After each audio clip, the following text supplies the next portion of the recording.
자, 여러분 이제 우리 트럼프 대통령이 G7에 한국을 초청했다. 우리 트럼프 대통령, 우리는 그냥 습관적인. 자, 이 트럼프 대통령이 G7에 한국을 초청했다 이렇게 했는데요. 트럼프 미국 대통령이 주요 7개국 정상회의인 G7에 우리나라와 호주, 러시아, 인도 등 4개국을 포함하는 G11 구상을 밝혔다 이렇게 되어 있습니다.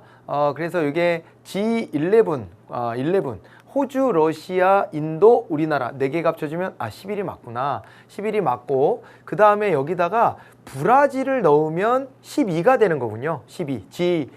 11 아니면 10인데 여기 보니까는 주요 7개국이면은 어디냐 이게 서방 선진국 7개국이어 가지고 요 이제 7개국이다라고 했을 때 여기에 보면 뭐 미국이 있죠. 미국이 있을 거고 그 다음에 뭐 영국, 프랑스, 독일 있겠죠? 독일이 있고 그 다음에 또 이제 일본이 있어요. 일본 그리고 이탈리아가 있습니다. 그래서 미국, 영국, 프랑스, 독일, 일본, 이탈리아 여기다가 캐나다 있어요. 캐나다 이렇게 하면 이제 7개 나라가 되잖아요. 7개 나라 정상회의가 G7인데 여기에 이제 우리나라와 호주, 러시아, 인도 4개 나라를 포함하자 이렇게 한 거예요. 이게 원래 선진국 그 모임이라고 생각하면 돼요. 이게 7개국 모임이 선진국 모임인데 여기에 이제 호주, 러시아, 인도 이렇게 해가지고 좀 덩어리가 있는 나라죠. 여기다가 플러스 해가지고 브라질까지 이렇게 집어넣으면 그러면은 이제 12개 나라가 되는 거죠. G12가 되는 거예요.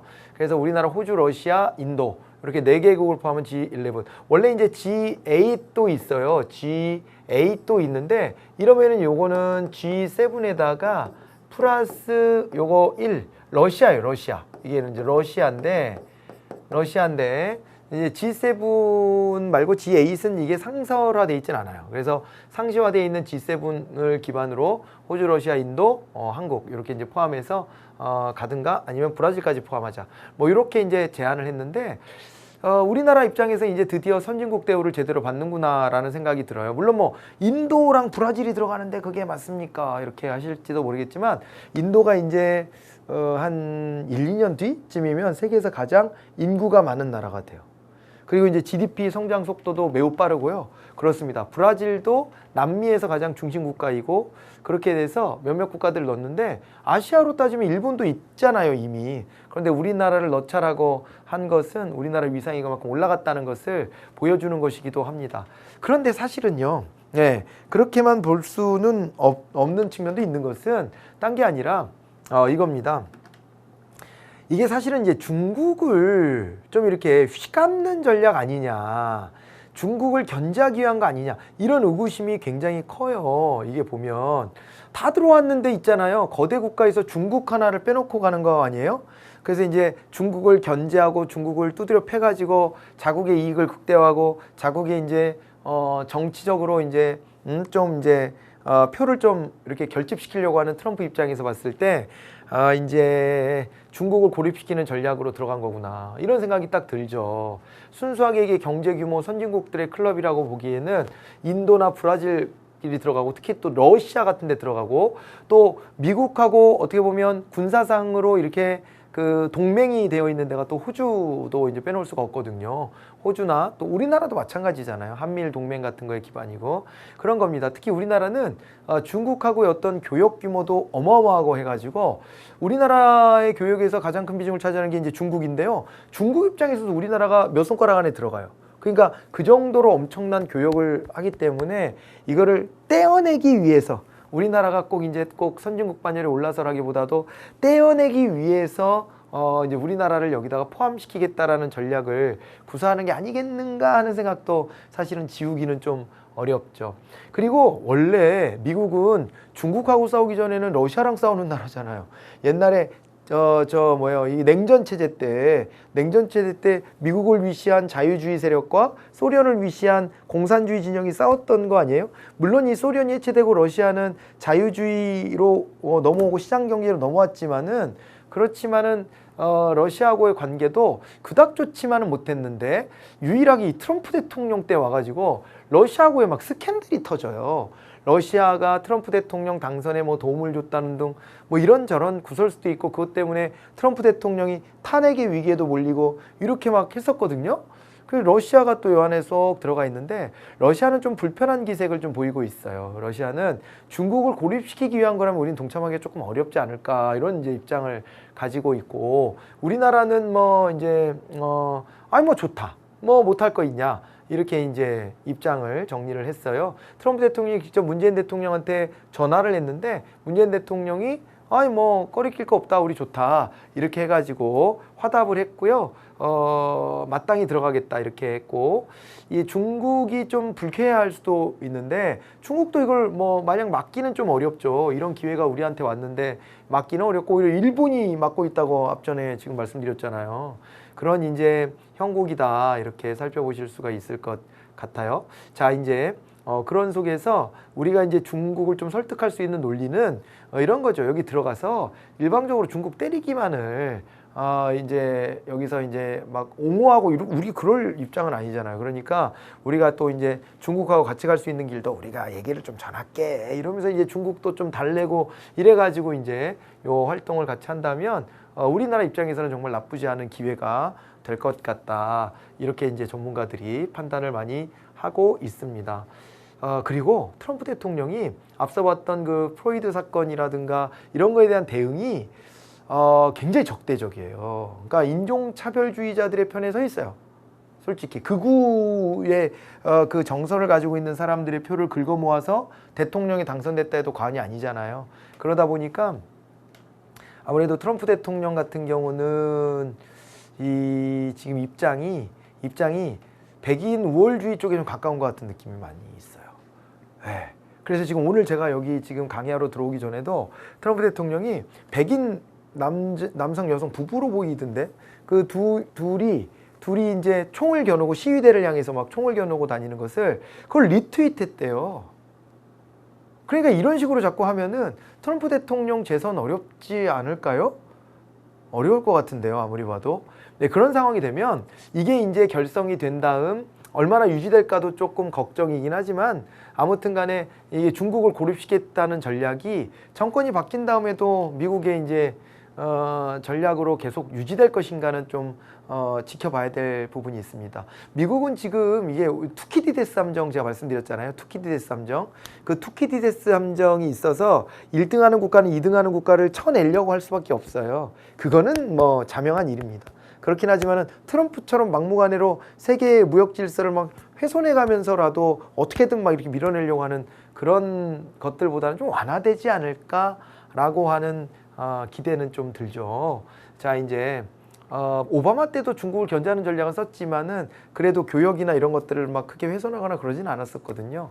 이제 그런 것들을 좀 지켜봐야 되니까 우리도 뭐 굳이 여기에서 안 하겠다 이럴 필요는 없고, 또 안 하겠다 하기도 웃기지 않아요? 그러면 뭐 미국 편에 안 쓰고 중국 편에 쓰는 게 딱 됐네. 시험대에 오른 거거든요. 미국이 야, 너 우리 편이냐 쟤네 편이냐 이렇게 물어본 거예요.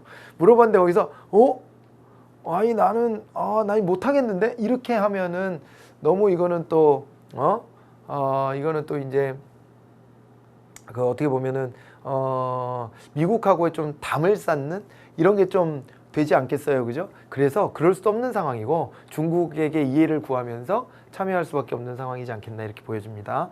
그래서 이제 문 대통령이 G7 체제는 전 세계적인 문제에 대응하고 해결책을 찾는데 한계가 있다며 G7 체제 전환에 공감하며 한국과 호주, 인도, 러시아를 초청한 것은 적절한 조치다, 이렇게 화답을 했고, 브라질을 넣는 것도 좋다, 이렇게 경제 규모나 인구 규모나 필요하다고 본다, 이렇게 이제 대답을 한 것으로 알려져 있습니다. 여기까지 해서 이제 국제 외교를 마무리하면서요, 북한 안보 쪽으로 한번 가보도록 하겠습니다. 요거는 또 굉장히 또 이제 무거운 주제인데, 북한이요 남북 통신선을 완전 차단했고요, 연락사무소를 폭파해버렸어요. 여러분 이 폭파 장면 보셨어요? 너무 충격이죠. 너무 충격이고, 이게 도대체 지금 21세기에 같이 대화 파트너로 북한하고 이게 마주 앉는 게 가능한가 싶을 정도로 이렇게까지 극단적으로 행동을 한다? 야, 이게 처음에는 너무 충격이 좀 오더라고요. 이게 보니까 이게 있잖아요. 그 2018년도 4월에 판문점 선언이 있었잖아요. 그러면서 그 판문점 선언에서 이제 저 통신선 연결도 하고 그 다음에 남북 공동 연락사무소도 개성에다 설치하고 이렇게 해가지고 우리나라 돈이 뭐 계산해 보니까 200억이 넘는 돈이 거기에 이제 투입이 됐다고 하는데 200억이 넘는 돈이 그런데 이제 이렇게 해가지고 이거를 만들어 놨는데 이거를 그냥 막 폭발을 시켜버린 거예요. 그래서 이유가 뭔가 이렇게 봤더니 이게 보니까 남북 정상 간의 한 라인을 포함해서 남북 간 모든 통신 연락선을 완전히 차단 폐기한다고 밝히고 그 다음에 있잖아요. 남북 공동 연락사무소를 폭파시켜 버렸는데 이게 이제 김여정 제1부부장 이 이제 그 김정은 저 국무위원장의 동생이죠. 그래서 이 동생 김여정이 강경 모드로 이제 전환을 한 거예요. 강경 모드로 전환을 해가지고 너네 이 삐라 같은 것도 못 맞고 뭐 하는 거냐. 이런 걸로부터 출발이 됐어요. 그러니까 이게 대북전단들을 자꾸 날리잖아요. 그래서 오늘 또 이제 있었던 일은 또 어떤 거냐면, 이 시시각각 바뀌니까요. 요거 이제 삐라라는 표현도 쓰지만은 대북전단이라고 합시다. 이 대북전단을 북으로 날려보낸 탈북민들 있잖아요. 이 사람들이 오늘 피의자 신분으로 이제 검찰 조사를 받으러 갔습니다. 그래서 이제 아무래도 이제 요거를 좀 차단하려고 정부가 이제 노력을 하는 것 같은데 왜 그러냐면 이게 있잖아요. 2018년에 또 이제 9.19 군사 이제 그 협정을 맺어가지고 그때 이제 문재인 대통령이 또 평양을 한번 갔잖아요. 그래서 9.19 그 군사협정을 통해서 어떻게 했냐면은 그때 이제 남북 간의 적대행위를 다 중단하기로 하고 그 다음에 그 전단 살포 같은 것도 하지 않기로 했거든요. 그래서 다 이행을 하고 있단 말이에요. 그런데 남한에서 그거가 정부도 이제 못하게 하려고 하는데 이거를 막 기습적으로 가서 뿌리고 막 이래버리니까 이걸 차단을 정확하게 제대로 못한 거예요. 그러다 보니까는 이제 이것에 대해서 북한 측에서 굉장히 이제 분노했고 그렇게 하면서 이제 그거를 이유로 해가지고 공동 연락사무소를 폭파해버리고 그리고 앞으로 없다. 그러면서 앞으로 이제 9.19 군사 합의는 없다. 그러면서 또 대남 확성기도 막 설치한 장면이 포착이 되고 그 다음에 GP에 있는 이 저 초병들을 좀 이제 뒤로 물렀는데 그런 부분들도 다시 이제 복귀시키겠다 이렇게까지 강력하게 나왔어요. 이것에 대해서 이제 전문가들이 깜짝 놀래가지고 왜 이렇게까지 나오나 갑자기 이러고서 이제 분석을 해보면 일단은 여러 가지 설이 있는데 일단은 김여정 제1부부장이 이렇게 뒤에서 김정은 뒤에서 조용한 조력자로 있다가 왜 갑자기 전면적으로 남쪽을 향해서 막 비난 세례를 퍼부을까 이렇게 보니까 북한 내부에 이제 어떻게 보면은 북한 내부에 강경파들이 있겠죠. 강경파들이 있고 그 강경 세력이 이제 불만을 이제 토로하는 거예요. 아니 뭐 하는 거냐 지금 이렇게 해가지고 되게 잘 될 듯이 얘기하더니 미국하고도 관계도 개선된 것도 없고 맨날 쇼나 하고 다닌 거냐 지금. 남한에서는 삐라가 날라오고 말이야. 이거 뭐가 된 거냐? 뭐가 이루어진 거냐? 또 코로나 이런 것도 겹치니까 북한은 얼마나 지금 힘들겠어요. 제재가 하나도 풀린 것도 없고 트럼프도 말만 되게 화려했지 어찌됐건 거기 미국의 매파에게 발목을 잡혔다 어쨌다 그러긴 하지만은 어쨌건 이루어진 건 하나도 없잖아요. 그런 속에서 북한의 강경파들이 움직이고 있는 것 아니냐. 그 강경파들 움직임을 차단하지 않으면 김정은의 이 전략과 선택은 영원히 이제 밀려나는 거예요. 그래서 오히려 이제 이 남매가 역할 분담을 해가지고 김여정 제1부부장이 나서서 강경파들한테 메시지를 던지는 거죠. 우리가 그렇게 호락호락하진 않아. 니들 허튼 수작하지 마. 이런 걸 내부 정치용으로 이제 삼은 거 아니냐. 그래서 가장 이제 어떻게 보면 남한에서도 조치를 취하기 좋은 삐라를 건드린 거 아니냐. 대북전단을 건드린 거 아니냐. 그거 정도는 남한에서 쉽게 해결할 수 있으니까. 나머지 금강산 관광 재개하기로 약속해놓고 못한 거, 그 다음에 개성공단 재개하기로 하고 못한 거, 그런 부분들에 대해서는 지금 미국하고의 이제 한미 워킹 그룹이라고 있잖아요. 한미 워킹 그룹 속에서 거기에서 이제 실무 그룹인데 이게 우리식으로 번역하면 여기서 미국이 사사건건 발목을 잡아요. 사실 이거는 유엔 차원의 제재하고는 거리가 멀고 이명박 정부, 박근혜 정부 때 취한 조치예요. 이명박 정부 때는 박왕자 씨 사건이라는 게 벌어져 가지고 금강산 관광을 중지시켰고, 그리고 이제 또 저 박근혜 정부 때는 그때는 뭐 핵실험 뭐 이런 것들을 이제 억제시키겠다고 해서 쓸 수 있는 카드로서 이제 개성공단에서 철수를 시키고 뭐 이런 거를 했었거든요. 그러니까 이거 우리나라 차원에서의 어떤 조치였기 때문에 남한이 결단하면 다시 재개될 수 있다. 이런 것이 이제 남북 간의 공동된 의견이긴 한데, 전문가들도 그렇게 생각하는데, 그런데 생각보다 미국에서 이것을 가로막는 힘이 굉장히 센 거예요. 아니, 이런 식으로 북한한테 숨통을 틔워주면 그러면 결국 어떻게 되겠냐. 숨통을 틔워주면은 결과적으로 이제 이것이 북한에 대한 어떤 그 제재가 물러지는 거 아니냐. 그냥 한국 남한만 니들만 한국만 그런 식으로 이제 나아가는 것은 국제 공조에 맞지 않다. 이러면서 이제 자꾸 차단을 시키고 있다는 후문이죠. 그러니까 남한의 말이야 이 사대주의자들이 미국에 빌붙어 가지고 무슨 뭐 실무그룹이니 뭐니 이러면서 거의 꼼짝도 못하고 이런 꼬락선 일 보니 니네 못마땅하다 이런 식으로 하면서 막 비난을 퍼붓고 그러고 있는데, 그 부분이 실제 불만도 담겨져 있는 것일 것이고, 그러면서도 이제 그런 부분, 그렇게 뭐 미국하고 관계가 엮여 있는 부분보다는 대북전단 살포하는 거를 못하게 하는 것을 빌미로 해가지고 남한이 해결 의지를 좀 보여줘봐라. 북한의 강경파들이 난리친다.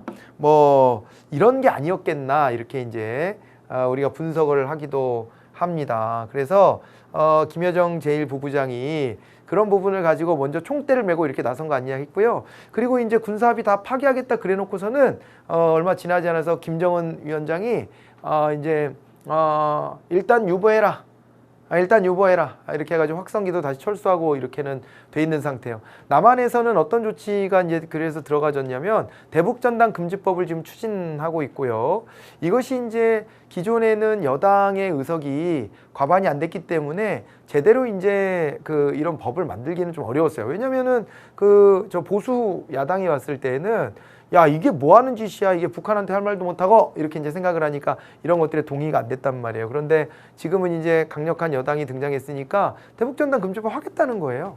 그리고 이제 김현철 통일부 장관이 남북관계 악화를 이유로 6월 17일 사의를 표명했고, 실제 이제 사표가 수리가 됐습니다. 그래갖고 뭐 권한에 비해서 어깨에 짊어진 뭐 무게가 너무 무거웠다 이렇게 하고 이제 사퇴변을 남겼는데, 아무튼 아직 후임은 결정이 안 됐지만 요런 이제 그 관계들이 이렇게 지금 형성돼 가지고 지금 이제 긴박하게 돌아가고 있어요. 긴박하게 돌아가고 있고, 북한에서 이제 이런 모습을 보면서 그렇다면은 조금 유보해 보자라고 하는 식으로, 그러니까 한쪽에서 이게 강경하게 나가고 한쪽에서 그걸 말리면서 판을 깨고 싶어 하는 것 같진 않고, 그다음에 또 하나는 이 불만이 남한에 대한 불만도 있겠지만은 이게 미국에 대한 불만이 매우 큰데, 그런데 이제 미국에 대한 불만이 어떤 거예요? 이게 미국에 대한 불만이 미국을 향해서 직접적으로 하기는 좀 어렵잖아요, 지금 상황이. 그러다 보니까는 미국한테 직접 못하고 이것을 이제 우리한테 이렇게 퍼부어대고 있는 것이 아니냐, 이런 얘기가 지금 나오고 있어요. 그런 분석들이 있습니다. 그래서 북한도 이제 뭔가 개선을 바라는 마음들을 반영해서 지금 이렇게 하고 있다는 것이고요. 아주 긴박한 상황이니까 잘 들여다보시기 바랍니다. 여튼 이게 근데 남한의 정서도 되게 중요해요. 남한에서는 이런 거를 막 폭파시켜버리고 이러니까 굉장히 또 이제 남한의 국민들을 설득하기가 좀 어렵죠.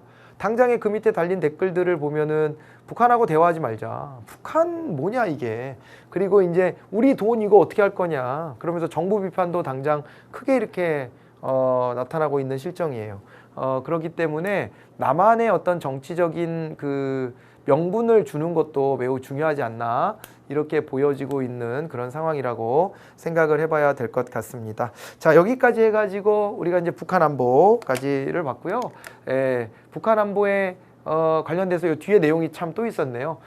김여정 당 제1부부장이 담화를 통해 대북전단살포를 비난하고 이거 다 설명드렸어요. 그리고 개성공업지구도 다 철거해버리겠다. 9.19 군사분야 합의서도 파기하겠다. 이런 것들을 이제 경고를 했는데요. 요 내용이 이런 거였거든요. 완충구역 설정, 우발적 충돌 방지, DMZ 내의 GP 시범 철수 및 JSA 비무장화, 판문점 일대 JSA 비무장화, 공동 유해 발굴 및 한강 하구 공동 이용 수역 설정, 서해 평화 수역 공동 어로 구역 설정 합의, 이런 것들이 있어서 군사적 적대행위들을 다 안 하기로 했는데 이런 부분들에 대해서 불만을 강하게 제기했다, 이렇게 봐두시면 되겠습니다. 아셨죠? 네, 이렇게 해서 여기까지 북한 안보까지 마무리를 하고 다음 시간에 이제 문화미디어 쪽으로 한번 들어가 보도록 하겠습니다. 수고하셨습니다.